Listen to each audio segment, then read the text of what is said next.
Today we're going to compare the Bugaboo Dragonfly to a trio of other Bugaboo models, the Butterfly, the Bee6, and the Fox5, explaining the basic differences between them in order to help out anybody trying to find out which of these models specifically might fit best for their own situation.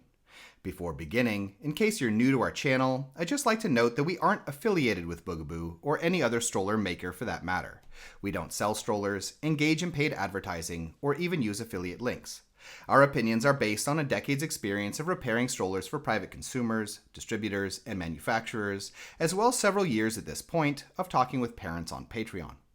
So let's jump straight into it then, beginning with the Dragonfly itself, since it's the model we'll be comparing the rest against, which as far as I see it, is designed most ideally for urban lifestyles without a car, where its lightweight and ability to fold down to a very stable standing position with either the seat or bassinet can be an asset for people living in a smaller apartment, concerned with storage space at home, as well as a potential need to carry their stroller up multiple flights of stairs.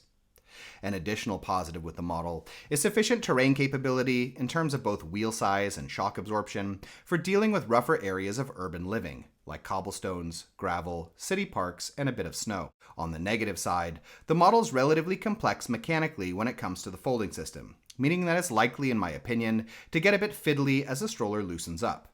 The folded package is quite tall, making it a bit large for packing in and out of the trunk, which is why it fits more for urban living without a car. The chassis is a bit long and may be a little heavy to tip and steer with a larger child in the forward-facing position, and the seat is also on the narrow side versus competing models.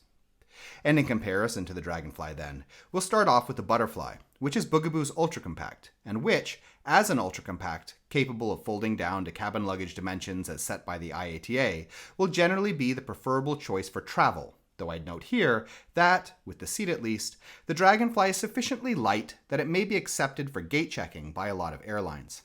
Certain other characteristics of the Butterfly, though, make it also a competitor for everyday use in my opinion, provided that your lifestyle and environment match what it offers.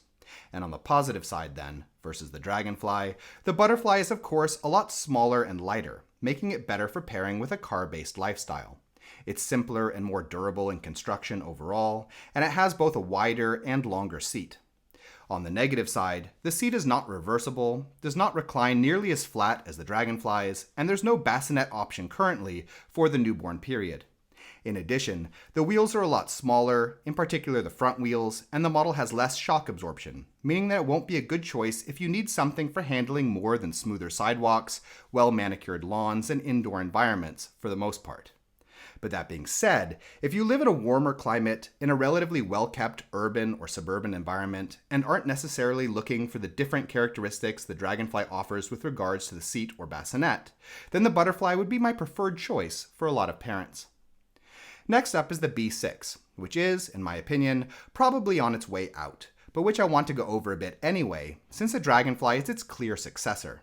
The Bee's built for exactly the same sort of small folding, urban use lifestyle as the Dragonfly, but does it worse in my opinion, simply based on the age of the design, where, frankly, the only positive that I'd give to the Bee6 over the Dragonfly is that, while the Dragonfly is brand new, Bugaboo has used 16 years at this point perfecting the Bee, during which they've made changes to most of the model's mechanisms to address problems as they've been reported by consumers. Yet even with the Bee6 being arguably the best version of the Bee to date, it's inferior to the Dragonfly in that it has far more connection points to loosen up and get fiddly and rattly, and looseness has often shown itself to complicate seat functions with this model in my experience. The seat's not nearly as comfortable in its lack of an adjustable leg rest. The seat and bassinet are a little lower towards the ground, and the bassinet is smaller and more enclosed. The shopping basket is more difficult to access, and it has less terrain capability overall. It was great when it came out, being a luxurious alternative to the umbrella strollers that dominated the small-size stroller market of the time, but it's now been outdated for quite a while in my opinion. And despite the Dragonfly's faults, that I hope they'll take the time to iron out in the same way they've done over the years with the Bee, the Dragonfly is definitely a more comfortable and modern design. And the last model that I feel is worth comparing to the Dragonfly then is the Fox5, both because the price is similar, at least when looking at getting the Dragonfly with the bassinet, and because, despite being lighter, the relatively tall folded size of the Dragonfly makes these models not really all that different when it comes to trunk space.